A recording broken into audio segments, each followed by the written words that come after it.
What's up, you guys? We're doing this Saturday event. Hello, hello, hello. Why don't you, if you, I don't know, send me, what is your favorite food? Put that in the chat as like a check-in, just so I can kind of see who's here. And I'm gonna get set up. Today's review is we're gonna look at different essays. So I'm gonna kind of project to you some sample essays that have been written by College Board. So let's see what you guys got. Mac and cheese, burgers. Ugh, yum. Oh my God, I haven't eaten dinner yet, and all this sounds so good. Greek heroes. Greek, that's awesome. Sushi. I would say my favorite food is, God, I love burgers, but no, I'm sorry. My favorite food is definitely burritos, 100%.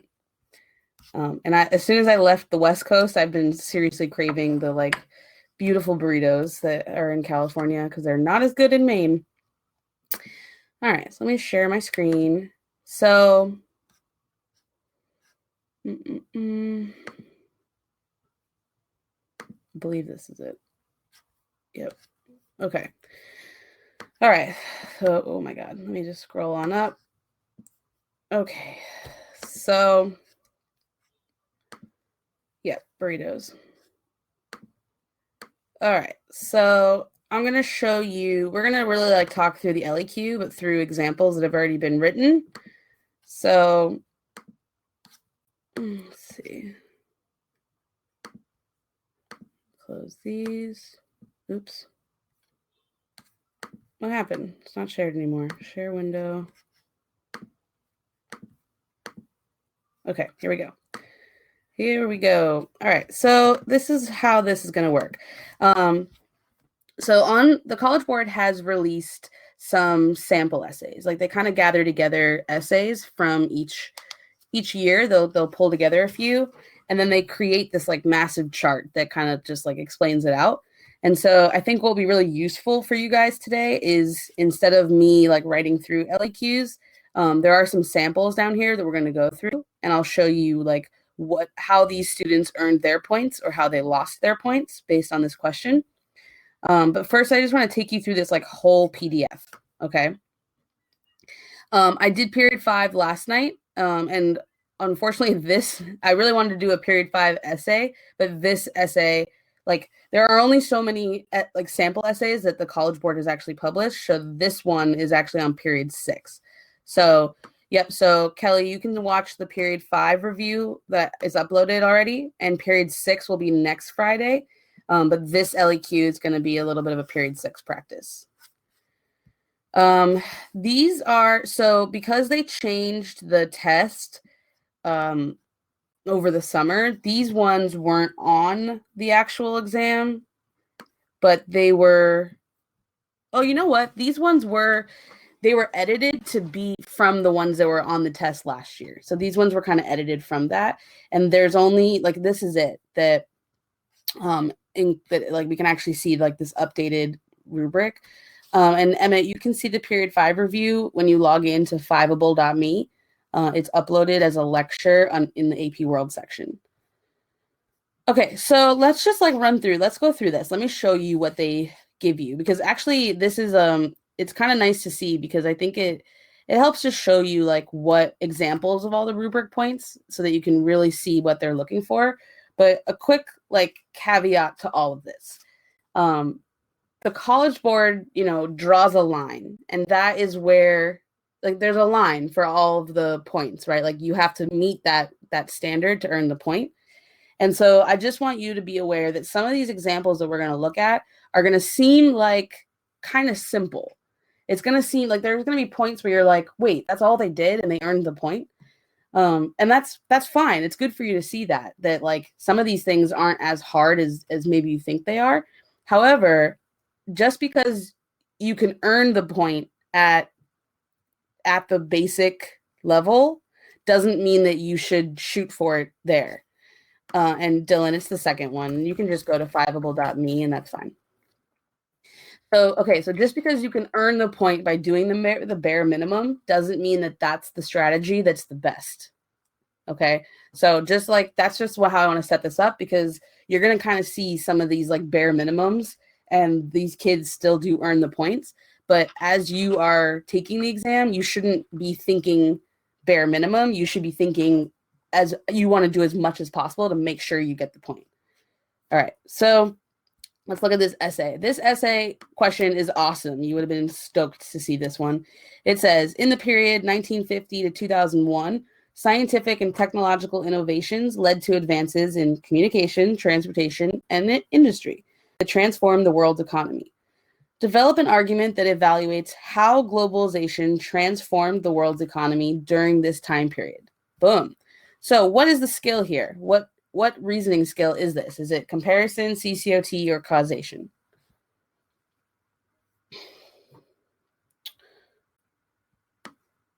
Yep, you're right. It's causation, right? That key word there is transformed. This right here. So it's asking you, it's telling you that that globalization has a major effect on the world's economy. And it's basically asking you to prove it, right? How does this transform the world's economy? And this is the kind of, it's the rubric. The rubric points are all here. And then here they're going to give you some examples. So, excuse me. So if we kind of go through this, we kind of like shift through, they have, it's on, here's the explanation for the thesis. And then it tells you, here are some examples. So here's the first chance we're going to see, wait, that's all they did. And they earned the point. All of these examples here would have earned the point. So globalization transformed the world's economy by drastically reducing barriers to free trade and allowing goods to be produced, shipped, and sold as cheaply as possible. That one's pretty good. This one seems really simple. Globalization transformed the world's economy in the period 1950 to 2001 by greatly expanding production and markets, right? That seems a lot more simple than this one. But what you have to do for the thesis is make a claim that is historically defensible, that you can argue whether or not that happened, right? So you can see here the difference. So like in this one, both of them are just restating the prompt in the beginning.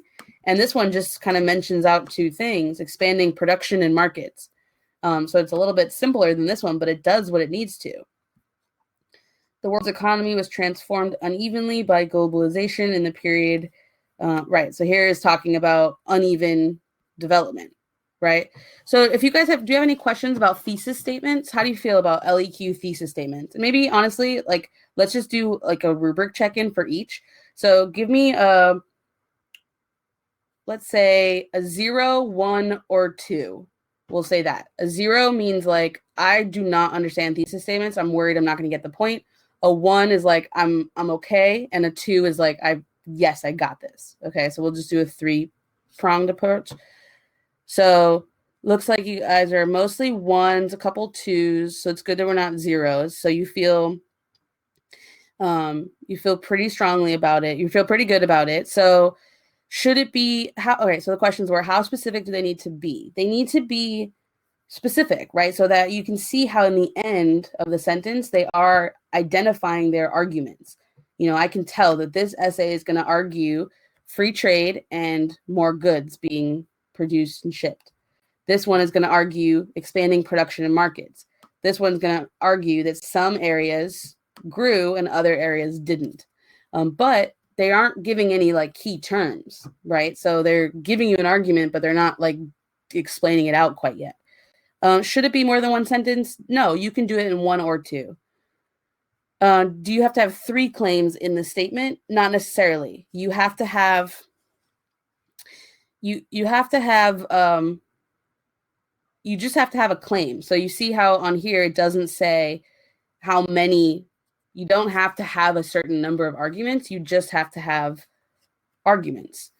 The statement sections need to be the topic of your body paragraphs, right? It will become that. So this person will end up having their first paragraph about this, reducing barriers to free trade, and then they'll have another paragraph about this. This person would have had a paragraph about production, a paragraph about markets, but this sentence will come in the end, and I'll show you the examples down below. All right, so with thesis statements, you guys are pretty good, still a little bit, not sure. So you'll see more examples down below. All right, so when we look at contextualization, with context, you've got to describe the background of it. This is your background info in your introduction. So what they're doing here is actually just listing things that your context could include. These ones aren't like the quotes. These aren't actual full examples. But in terms of this essay, you could have talked about Reconstruction after the Second World War, right? So like the Marshall Plan, anything like that as like a backdrop to globalization. You could have talked about the fact that countries at the end of the Cold War became more liberal. So like China, that could have been something in your context. You could have talked about improvements in technology, right? So like the fact that we have television and, bigger industries, automation, medical advances, that could have been your context. Or you could have talked about economic growth. And that would have worked. You know what? Actually, let me just scroll down because here it has much more examples. So we'll just do it this way. So we already read through the thesis statements. Actually, while we're here, so let me just shift a little bit. So I'll show you the examples of the context in a second. But here are in the thesis. So this is kind of cool because this shows you 2 examples of thesis statements that did not earn the point. So here's the example of that. During this time, there were many factors that transformed the world's economy. Some of the factors included trade and the separation of some countries. For example, all places that traded did it for the sole purpose of earning money to increase the economy. So this does not earn the thesis point because it doesn't offer a defensible claim. They're not really arguing anything. They're just saying that people traded because they wanted money, right? So, like we saw in the first ones, we can actually see clear effects. They're not actually giving any clear effects here. And then this one would not have earned the point because it's too vague.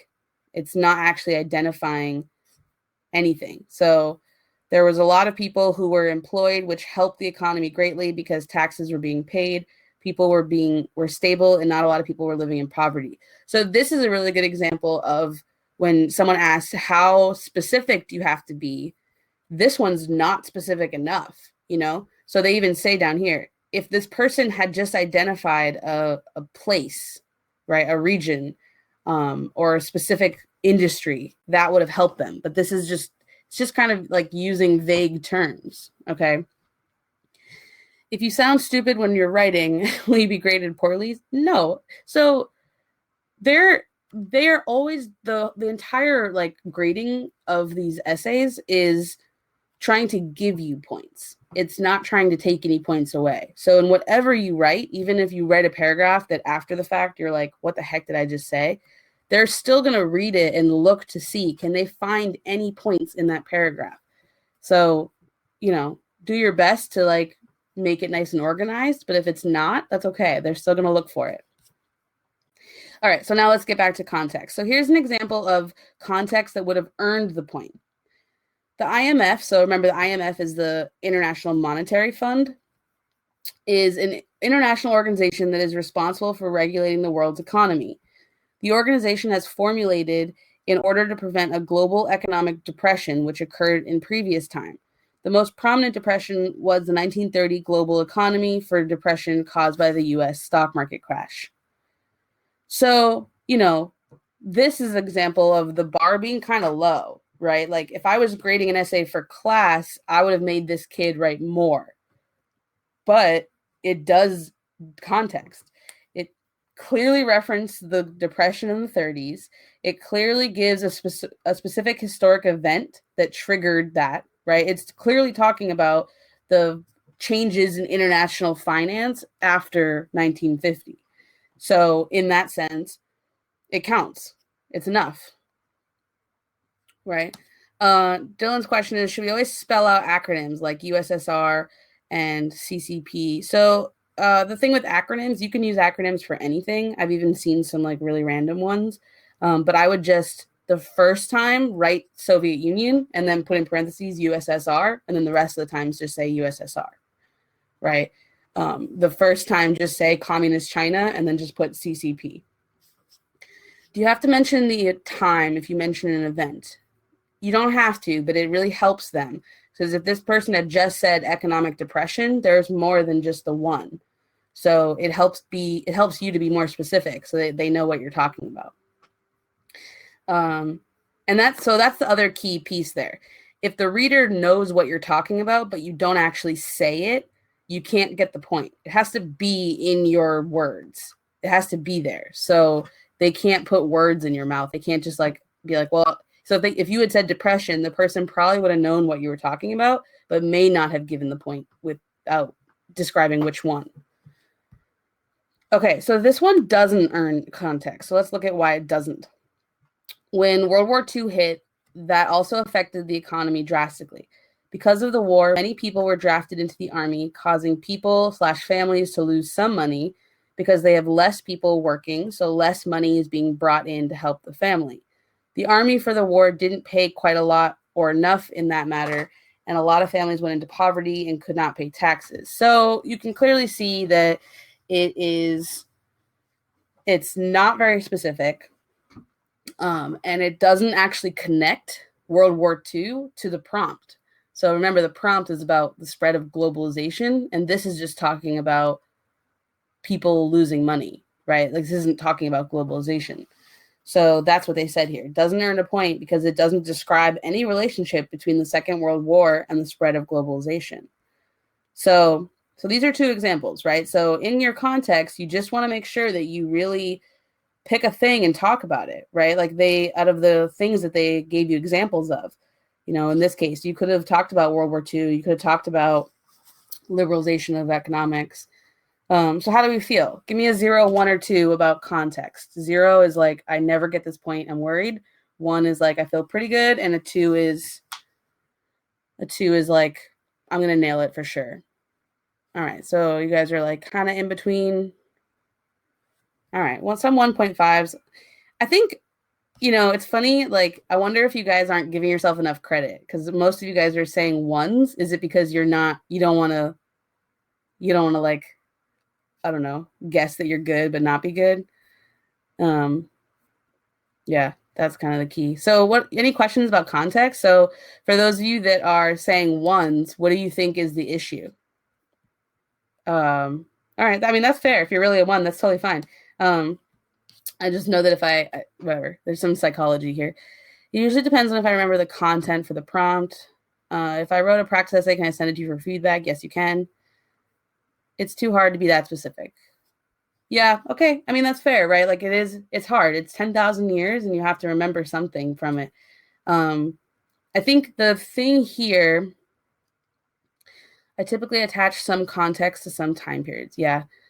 Yep. Okay. Totally get that. All right. So the thing to take away from here is that quality over quantity. You don't need to come up with every single thing that could have been in the context. You just need to come up with one. And yes, you have choices. So, I would, if I were you, but the thing is, you don't want to like limit yourself, but I would make a chart. Just open, make a Google Doc as a way to study. Make a chart and make like every column a different time period or a different century, or a group of centuries, even if you just have classical, post-classical, period 1, 2, 3, 4, 5, 6, and then make every row a spice theme, social, political, economic, whatever. And then think about in every box, what's the trend? What's the social trend in the post-classical era? What's the social trend in, the 20th century? And that will kind of help you think through, like, what are those major things in terms of like what's going on, right? And then you can kind of memorize that chart. What was the Bretton Woods Agreement? So Bretton Woods was, Bretton Woods is complicated. It pretty much establishes the gold standard, or not even just the gold standard. We sort of all currency is kind of based on the US dollar. And so it just kind of does that. So SPICE is social, political, interaction with the environment, cultural, economic. So if you go onto my YouTube channel, I do have a video about SPICE. So you can watch that to help remind you.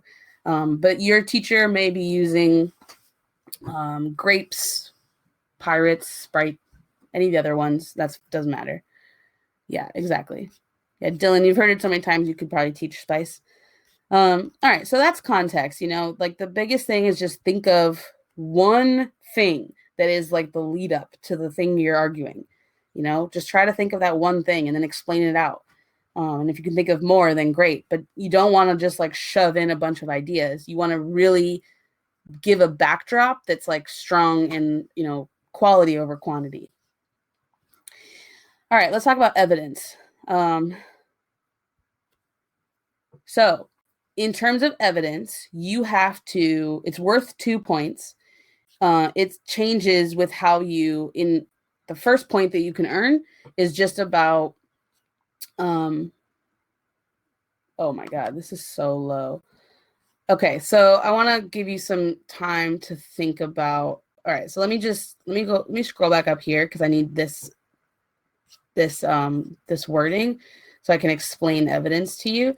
Every time I try context, my teacher keeps saying I'm talking background, not context. What's the difference?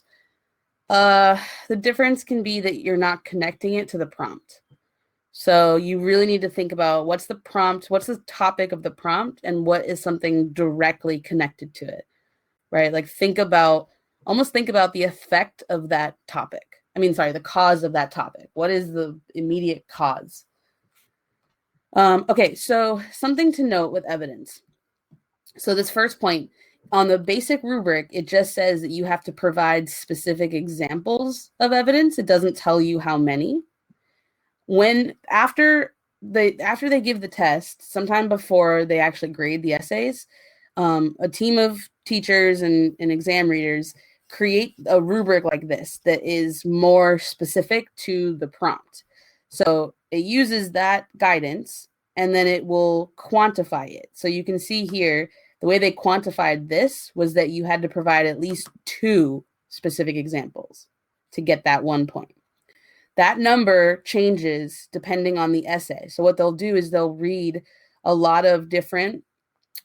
sample essays. They'll read a couple hundred to gain a baseline, and they'll grade them, and they'll figure out an average of where students are. So there have been some essays in the past that are about like the Columbian Exchange, and there was a lot of evidence points that were pretty easy because students were just kind of listing out crops and getting evidence for that. And so the highest I've ever seen this number is like 9. That I've seen this number be at a 9, but that was because the essay allowed for just like a ton of evidence and students were doing that. So they don't make this rubric based on what they think you should do. They make it based on what students actually did. So they look through essays and they decide where to draw the line. So here they drew it at 2. That's really low. So you should consider an average of like 5 or 6. So you want to shoot for getting like 6 pieces of evidence. That would mean about 2 in each paragraph, right? If you hit a 6, you should be fine. So the 9 one, the example that I was just giving you, that was from a long time ago. And so just totally different. And it's not going to be 9. I would imagine that number will live around 3 or 4, if I had to guess, but it's unclear. So if you shoot for 6, you're going to be in a good spot. And you can shoot as high as you want, So like that's an important piece to know here about the LEQ. So when we say evidence, what do we mean? Here are examples of what they could have said. So you only had to do 2. So evidence use could include the following. This isn't a full list, but this is like partial list. You could have talked about any of the trade agreements. So the EU, NAFTA, any of those things. So by evidence, we're really meaning key terms here. And you could have talked about globalizing financial markets. You could have talked about the IMF, the World Bank. You could have talked about migrations, wages declining, or even like culture because of like global culture. Things like fast food, Bollywood, K-pop, right? Any of these things. They're all key terms, but they're not even like, some of them there's all kinds of stuff you could talk about. And usually they'll come up with a whole list. Yeah, exactly. McDonald's would work. You know, they're just trying to list out a lot of things here, and there's just a lot of things that you could bring in as evidence. All right, so the question is, what do we do if we're totally blanking on that event? So you got to try to like jumpstart your brain, right? Like try to help yourself think through ideas, and that's where I would go back to SPICE, or try to think about, you know, if you see an event that's listed and you're like, oh, I don't remember what happened, try to connect it with something else. Was it political? Was it a war? Was it social? You know, and then kind of build out from there, or just look back at the time. What else was going on in this time period? Is it related to any of these other things? So you want to try to like brainstorm as much as possible. Okay, so here's an example. So here's an example of what earned the evidence point. With the creation of planes and the boost in globalization, the economy increased. So this was their like topic sentence. Planes not only help people travel from place to place, but transfer goods and products. This really helped with international businesses like Toyota, McDonald's, etc. These really boosted the economy because these people could fly from place to place regardless of where to conduct business. So they're actually giving you two pieces of evidence here. If the essay had, hang on. So this is giving two pieces of evidence. It's talking about planes as a better technology, and it's talking about McDonald's. So, this is kind of crazy, but because the essay is saying that they only need two, these few sentences alone earn that point. This is where things get nuts, right? So like I told you, like this is bare minimum. So this person would have earned the evidence point just for those three sentences, which is crazy. So you want to earn the point like they did, but you don't want to just write three sentences and be done with it, right? So like this is enough to earn that first point. The second evidence point, though, is more about the number doesn't change. The number will be the same, so they need two, but they need to explain it out a little bit more, right? They need to not just mention it. So you can see here, they're just kind of listing. So if you list like this, you'll get the point. You'll get the first point. But if you explain out a little bit more, then you'll get the second point. So here's the example. Due to the advancements made to air travel during World War II and later, many middle-class citizens were now able to travel the whole globe in less than 2 days. This made business between continents much easier and made it easier to have plans in Southeast Asia while still operating sales in New York. Companies like Boeing were able to create a new and successful industry that is now worth trillions. So, all right, so this is a good example, right? So you can see how in this one, they just say planes helped business. In this one, they're really explaining how. Okay. So if in order to get the 2 points that are available for evidence, you have to do the explanation here. So you now that you know that, you don't want to just list things ever, because then you're just shooting for the low bar. You want to always explain things so that you can try to get both points. Like if you look at this one that didn't earn the point, the first place we see economies being transformed from globalization is through transportation. The second place that economies have changed is through reliance, right? So here they're barely saying anything. They're not actually giving any specific thing. This one doesn't earn the point because trade between countries, like the economy was booming. For example, the United States will send parts to China. So that's just not true.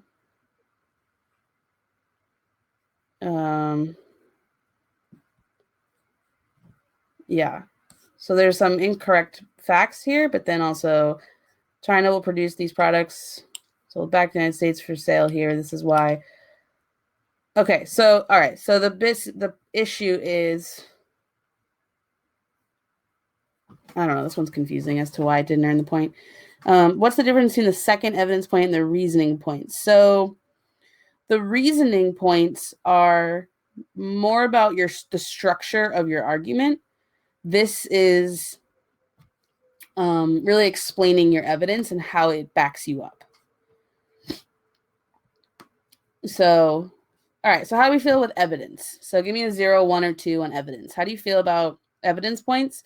And think about both of the points. So, you're trying to get both points. And like, how do you feel about earning both of those points? 1.5s are good, 1s, 1.5. Okay, so no zeros, that's good. And then what do you guys think? What's the issue? What might be holding you back from feeling super confident about the evidence? Is it just like thinking of evidence to use? Is it a content issue? Or is it not knowing how to explain the evidence? Content, reasoning, explanation. Okay.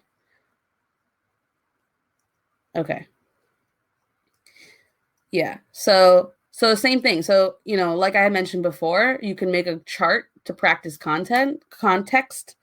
You can make a chart too and plug in different key terms to help. Like the content issue that you guys are describing is going to come down to memorization. Like there is some stuff that you're just going to straight up have to memorize. And so if you make yourself a chart, like handwriting stuff will help you memorize, and just kind of like running through things like Quizlet decks will help you. So that's something I would suggest, to just sort of memorize key terms, because like in all honesty, the students that have the most key terms in their brain during test day are the best off. In terms of explanation, so if we really like look at the difference here, this one is just listing. Like all they're doing is saying planes helped people, right? It boosted the economy because people could fly from place to place. But it doesn't say what they would be doing in those places. This one does. This one says that this one's much more specific, right? You can see that it's easier because they can have sales in New York while they have plants in Southeast Asia, right? So you can see like the difference there. How to use the word evidence? You don't have to use the word evidence. Would the point be like how this proves the claim? Yes. Right? So you would list a piece of evidence. So you would say, whatever you're arguing in here, if you're talking about the fall of Rome and you say it fell because of disease, and then you say smallpox, okay, that's evidence to help you get the first part.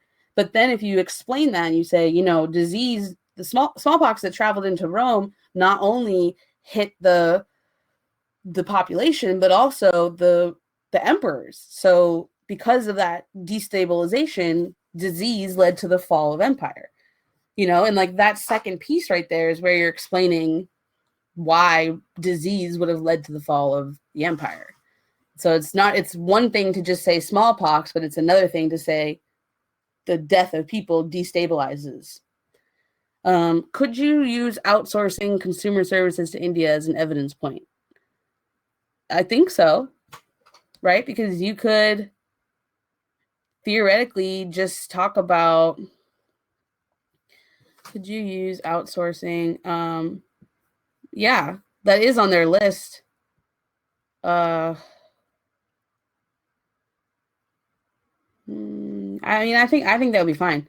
I think you could totally say that. And that's sort of what this is talking about, right? The fact that they can have a plant, they can have a factory in one place and sales in another. So,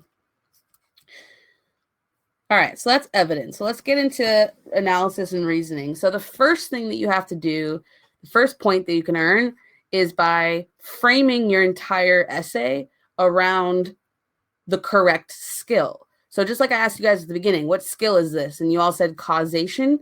That is how you're going to get this point, because you're going to be thinking about causes and effects throughout, right? So this is just a list of changes you could have talked about. This is basically what you could have argued in your thesis. Then here's the example. This era brought more union with the nations compared to years before. Globalization transformed the economy because more jobs were created and more things were tested, along with foreign affairs improving the nation's economy. Things that transform the world's economy by globalization would be the food engines, NASA, airlines, and technology such as internet and TV. So you can see that they're clearly using causation to argue their point, that there was an effect of There was an effect of globalization that there were more jobs and things created. It's not super. No, you can't always use causation for your analysis because you have to apply this to what the prompt is saying. So if the prompt is asking you for a difference, then your arguments should be comparative, right? The way that you structure your essay should be, while this thing did this, this other thing did this. If the essay is talking about CCOT, then you need to. Oh, you know what's funny, actually, you guys? You all said causation at the beginning, and this one is actually CCOT. Shoot, we were wrong. So it looks like this one is specifically asking for continuity and or change over time, so that you would argue that it did change, it transformed, or that it didn't change. That's interesting that we all said causation. I know, and I'm just realizing that. Wouldn't our explanation be comparing if it were compare and contrast prompt? Yeah, let's look back at the develop an argument that evaluates how globalization transforms. All right. Well, super my bad for not pointing out that we were all wrong. Yeah. So I think the big that's super funny. So if you get that wrong, if you said, I guess if you wrote causation and then said the points that you could lose would be thesis and that analysis point, but you could still get all the other stuff. So it would just affect those 2 points. Good to know, though. Yeah. Okay. So then to help you figure out the difference in CCOT and causation, I feel like CCOT is like changes are still effects, but they're kind of long-term effects. Whereas effects generally are more like immediate effects. So I guess we should have known because this is more of like long-term. Yeah. Our bad. All right. So just to look back at this again. So this one is incorrect because it is not talking, it's talking about the Silk Road, and that's not in the right time period. So that's the biggest issue for this, why that's wrong. You would sue the college, but good luck. College Board is pretty wealthy. They would be all right. I'm waiting to be the guy who gets a 2 because he messed up a skill. Yeah, I mean, that's real. If you don't really know the dates, you need to make yourself a timeline, and you need to learn some dates. So you don't have to memorize a lot of dates for events, but you do need to have a good sense of dates in different time periods so that you know kind of what happened when. And so I would make yourself a timeline and, come up with some like 3 to 5 events in each era. So, and just kind of memorize those. So if you know 20 major events in all of history, you're far better off than if you don't. There's a list. Actually, if you just Google AP World dates to know, there's a bunch of stuff out there. There's even a Quizlet with them, with all the dates on there.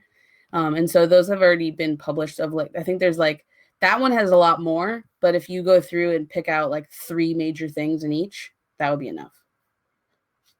All right, let's look at complexity. So there's a lot of ways that you can earn complexity. They don't give you examples of all of them here. They just are going to give you one. So just keep in mind that you can do any of these things. You can, corroborate. Awesome. There's the link. Must know dates. You can modify the argument. All right. So before I jump into this, so Emmett, what you need to do is you need to figure out you need to start prioritizing. So you need to figure out what is it that's for you specifically going to hold you back on the test. And then that's how you should spend your time. If you feel like dates, I don't know the dates, I need to know them, then spend some time on dates. And I would make yourself a schedule, just get a piece of paper and draw out a little calendar for the next 2 weeks. Make a list first of the things you want to do. What are all the things you want to get done before the test? Maybe you want to make a chart. Maybe you want to practice Quizlet. Maybe you want to write practice essays. Maybe you want to read, reread one of the chapters in your book. Whatever you want to do, watch videos, and then get yourself a calendar and plug it all in, like figure out what do you actually have going on in the next 2 weeks? When can you study? How much time can you actually put towards things? You might have days where it's not a lot and days where it is a lot, and just start like scheduling out your next 2 weeks so that you can get done all the things you want to get done. So yeah. All right. So there's lots of ways you can earn complexity. In this case, some of the ways you could have done it is because the prompt is asking for a change, you could have explained continuity as well. So once you figured out that the skill, you can make your third paragraph the other thing. And that will, that can earn you the point. You can compare the effects of globalization in a different period, right? You could talk about like the Columbian Exchange globalization and how this was similar. You could compare how different groups experience globalization. So you could, this one's kind of hard. I would ignore that. So yeah, I would do synthesis for sure. All right, for these people, they talked about their complex understanding was more about this piece here. So let's read through what they have. During the Green Revolution, many new crops had been engineered that allowed them to be grown in more difficult climates. Many of these crops, including new varieties of rice, were brought to countries like India, who were otherwise struggling economically. These new rice varieties brought from the U.S. to India allowed India to sell this rice and use it to feed villages, also allowing their economy to grow. New technologies like farming machines were also brought to India, which required more people to operate and create jobs. So this response expands on a multi-paragraph line of reasoning. So within their entire essay, there was a little bit more they had about the ways globalization allowed some countries to become economically stronger and other nations weaker. So what they're doing is they're corroborating their argument with even further evidence to support their, and this is a reason right here why College Board drives me crazy, because there's 5 different ways you can earn this point, and this is the one example that they're giving us. That's kind of frustrating. And not only that, they're using an example that's like, I think, a hard one to go for because it's not clear of exactly what you have to do. So corroborate means that you are supporting. So when you think about like in a law show and someone gives their alibi, there needs to be evidence to corroborate their story, to prove them correct. And so in order to get corroboration, you would basically have to present an argument and then you give evidence anyways. And then by giving even further evidence to support your argument, that's how you'd be corroborating. You're kind of proving it in more than one way. You can also contradict. Let's see. So yeah, but I just feel like you can also contradict. You can also apply a counter argument to yourself and get the point that way. But I just feel like that's the hardest way to do it because it's just unclear. Like there's nothing in these documents and all the stuff that College Board has published that tells me exactly how to tell you how to get the point that way. And so I wouldn't focus on that. I would focus more on synthesis or explaining both. It's a lot easier for you if you say, okay, this is a causation, then I'm just going to talk about effects. This is a CCOT asking me for change. I'm just going to have a paragraph about continuity. That's a lot easier. And then synthesis too is a lot easier. So how do you feel about complexity? This is the one that I know is generally challenging. So give me a 0, 1, or 2 about complexity. How do you feel about earning that point? 1.5 to 2, that's good. 1.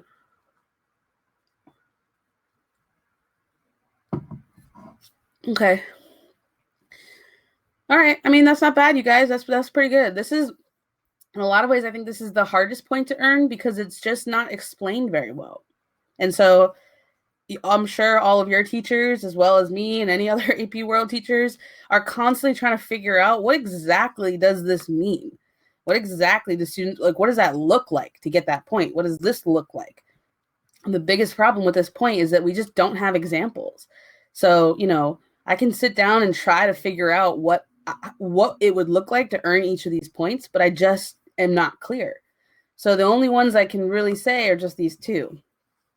Yeah, it's just hard. So just add yourself another paragraph. So after your introduction, your second paragraph should go for this. So either make your second paragraph synthesis, where for this essay you could compare the effects of globalization in the 20th century to the Columbian Exchange, just to show how, we get new technologies, we get more connected society, and that would give you the point. Or, you're going to be talking about changes throughout your essay. So make that first body paragraph continuity, and that could get you the point. Do it right away, because otherwise, if you wait to the end, you might run out of time. If you do it right away, you're more likely to get the point.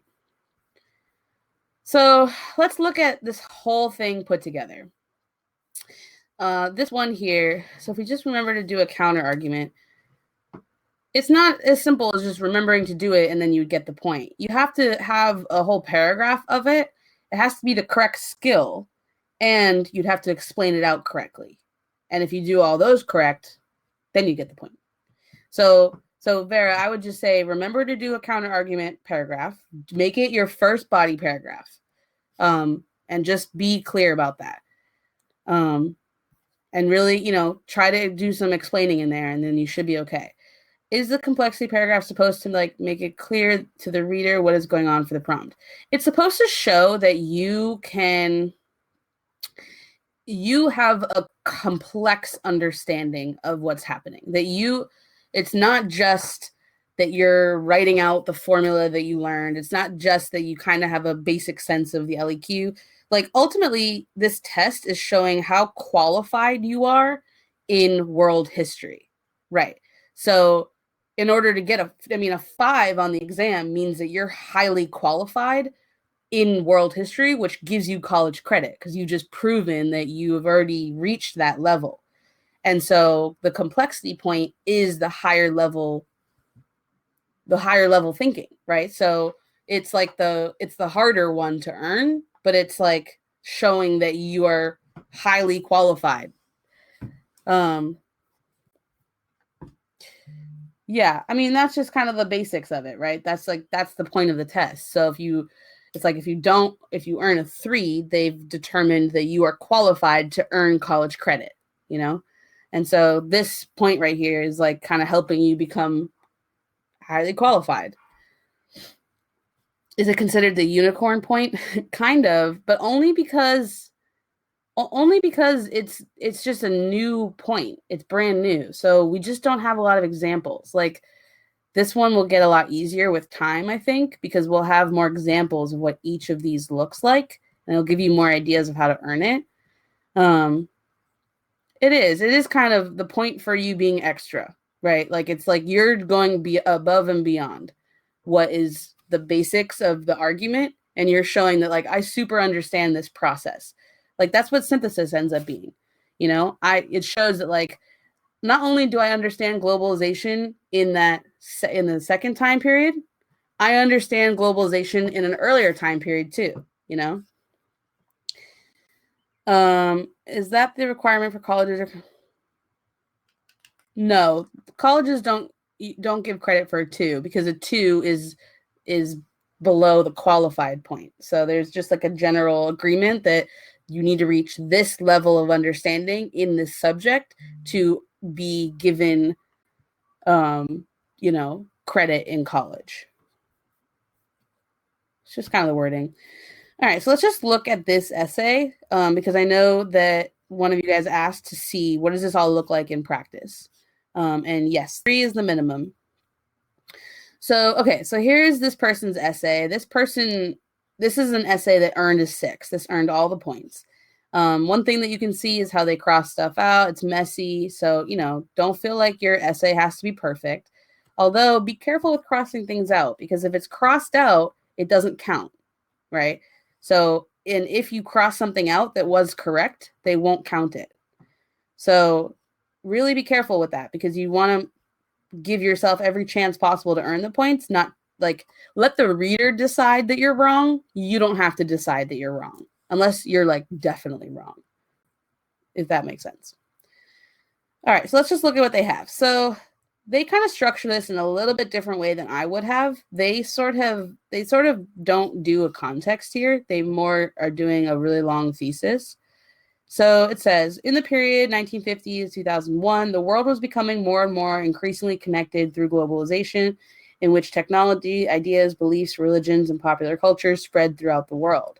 These new things brought diverse regions and cultures together, as peoples now shared something in common with each other, despite their differences. However, globalization not only lessened regional diversity, it also transformed the world's economy, as through increasing global connections, economies were not as regional and isolated. They were now heavily interdependent upon each other. So this right here, oh my God, I can't highlight the actual sentence, but the thesis statement, that the point that they're getting is coming out of that section, because this is not context. This is definitely talking more about thesis. And then they kind of go on and just explain themselves out more. But basically, they give them the thesis point because of at least one or two sentences in this section here that clearly states an argument. And then this is how each paragraph should look, right? One transformation that shows how heavily globalization transformed the world's economy. And then she's giving one of her arguments was the world's economy was now heavily interdependent. So technically, I guess the context is not connected to any part of the essay. It can be anywhere. I would not recommend that, though. I would recommend that you put it in your intro and that you very specifically do it. They don't do that, but that doesn't end up hurting them on the exam. So, so you can see that she has an argument here, and then she's got, then she's going to go into some evidence. So she's talking about third world, first world, and like what they did. This relation has increasingly been solidified as the first world depends on the cheap supply of raw materials as well as their labor force to the finished goods, and that the first world resell. So the biggest thing here is that this first sentence is helping her get that first evidence point, because she's saying evidence, right? She's got third world, she's got first world. The second sentence explains it. It's talking about why it's like that and why it's always going to be like that, because the first world depends on the third world. And then down here, she's kind of explaining that out even more. Could you make context a separate paragraph? You could, but you don't need to. Just include it with your thesis, because your thesis is only one or two sentences anyways. So those two go together really nicely. All right, so then you can see here, in the second paragraph here is another change. And then she goes on to explain it. Her context actually comes from here. So she had written something in this paragraph that earned the context right here. After World War II, the world was divided into capitalist and communist countries, which answered the economic question differently. In one in which private commerce was promoted, while for the latter, the state owned and controlled the economy and commerce. In this example, the globalization of new technologies like the TV depicted how communist countries were inefficient and much poorer than the world's capitalist countries. That right there, that is what they give her context for. That's the piece right there. And so she doesn't put it in her intro, but it does context. And then she kind of goes on. And so this explains. So she got, I don't know what the heck they're doing here, but she earned all the points. You can see 1, 1, 2, 2. And so she got a 6. And so they just kind of explain out a little bit of why she earned all the points. And you can see that like she's got everything that she needs. And the reason why she earned complexity was the changes and continuity. So I guess she talks about that's I don't know where she actually talks about continuity, but it must be in here somewhere. Let's look at one more. Let's look at one of the ones that didn't earn the points. let's see. That one earned most of them. This one, there's usually one in here that like doesn't earn anything. So it looks like most of these earned the points. So I don't really have one that's too low to show you, but this last one would be the lowest. Yeah, okay. All right, so this one got a 2. So this one says, the extent to which globalization transformed the world's economy in the period was extremely significant. Within this time period, the rate that people, as well as their inventions, could spread throughout the world grew at a rapid pace. Because of this, information and products easily spread resulted in worldwide economy. So that may have gotten her the thesis. Yeah, so right there, that was her thesis. So she does have a thesis here in that beginning because she does talk about the rapid pace of change. Then she goes on, the development of new technologies that make long-distance communication easier resulted in more of a connection between nations. Also, the further development of transportation within this period has increased the spread of people throughout the world and the assimilation of cultures. So the problem with what she's saying here is that none of it's very specific. She's not actually, like, she's saying new technologies, but she never lists any of them. She says long-distance communication, but she's not being specific. Right? Increase the spread of people throughout the world. We'll say some of those things. Say some of the places where people migrated to. And she's not doing that. So these large companies, the world's with these, these large companies is not specific. If she had just said McDonald's, that would have been better. Toyota, that would have been better. Right. This shows that globalization of people and change the economy go hand in hand. Right. So she earns 2 points. So she earns 2 points, one for thesis and one for historical reasoning, because she is still talking about immigrants relocating as an effect, and that gives her this point. Isn't it bad if you're being too specific in the intro sometimes? Yes, but only because you're trying to get context. Right. So when you're trying to get context, it's quality over quantity. Don't try to list a bunch of stuff. But you can't just be vague like this. Like, she's not really saying much. She has an argument. She's arguing that globalization is increasing, the spread of technology and that the information and products spread faster. So she's got an argument, but she's not actually proving herself, right? And so that's kind of where she loses the points. And some of the points she doesn't even try. She doesn't do context. She doesn't do complexity. She doesn't even try for those things. So she's got a 2. So what do you think, you guys? I mean, any other questions about LEQs? Overall, how are you feeling? There's this one revolutions example, and the last one is literally like a single paragraph, and that's the whole essay. Right. Wait, what? There's this one revolutions example in this? Oh, okay.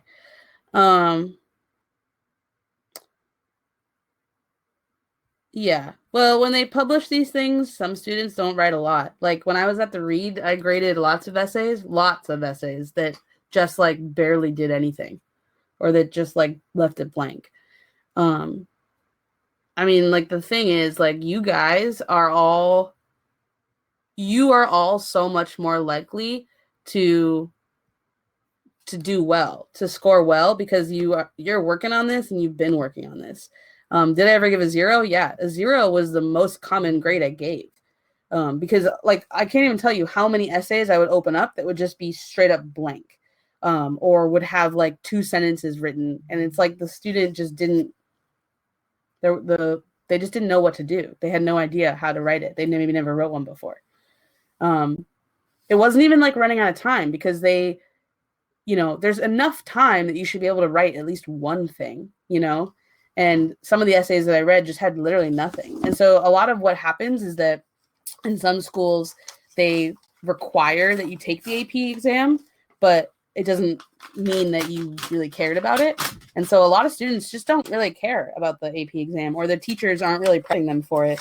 And so like I said, like, you guys are in such a better spot because of you're here, you're practicing. And so you know a lot more about the LEQ than a lot of students do.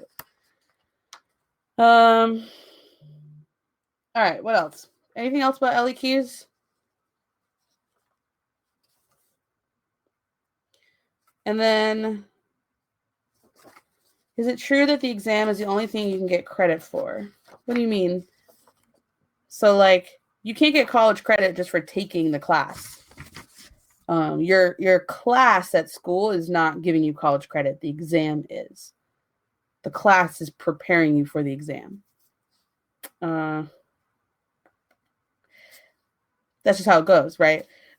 Like, it's the test that's standardized, not your class. Yeah, it is kind of like a college final. Yeah, I've gone over DBQs. I did one, and then I'll do another one like this. Was this helpful to see all these examples? Okay, awesome. And so I'll do one like this for the DBQ. Go through the DBQ, and I'll show you all the things that they've published. So to get a 3 on the exam, you need to get at least half of all the points available. So if you get at least a 3 on the LEQ, at least a like 3 or 4 on the DBQ, at least 1 or 2 points on each of the short answer questions, and then at least like 30, 25, 30 multiple choice questions correct, you'll get a 3. What are you going to do during the reviews of the week of the AP? So during the week, I'm going to be reviewing again how to do, like, reviewing through some of the important content, some of the stuff that I'm telling you guys to do to make charts and stuff.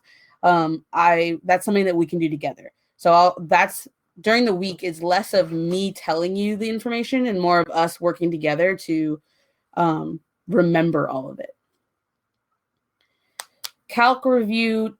There is not a calc review tomorrow night. I collapsed all the calc stuff into one. I'm just gonna have her do one session right before the test because there was like a couple of sessions that no one came to, so it was just like not worth it to keep doing that for this year. And then the short answers I will go over as well. Yeah, we'll do more of them. So how long should the essay be? Don't worry about length, worry about the points. So just make sure that you've done enough. I would say both the LEQ and the DBQ will probably be at least 4 paragraphs. About. What skill are we doing for period 6? For period 6, I want to loop back to multiple choice because we haven't done multiple choice. And I'll pull up some multiple choice questions for period 6 and we'll talk through those.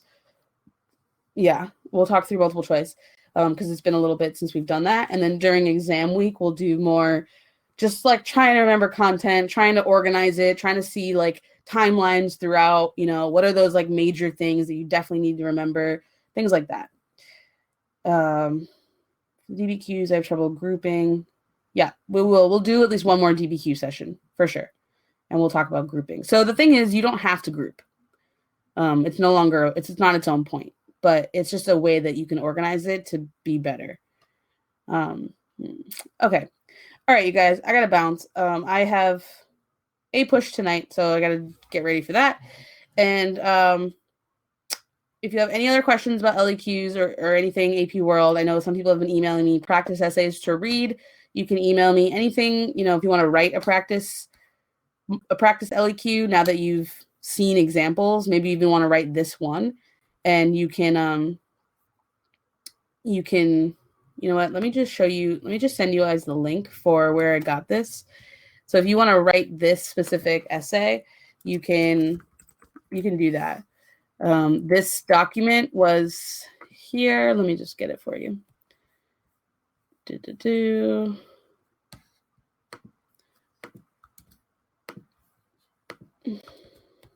you go.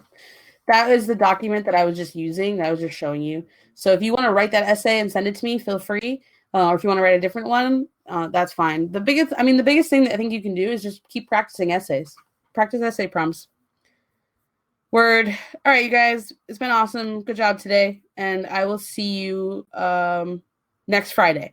And then starting on Friday, we'll be live every night until the test. Okay? So as you're going into your last week of review before exam week, if you are really stressed out and not sure how to spend your next week, shoot me an email. Tell me about how things have been going for you so far, what it is that you're worried about the most, and I can try to give you like tasks to do to help you out. Okay. Cool. All right. I'll see you guys later. I'm gonna go get some dinner. Bye.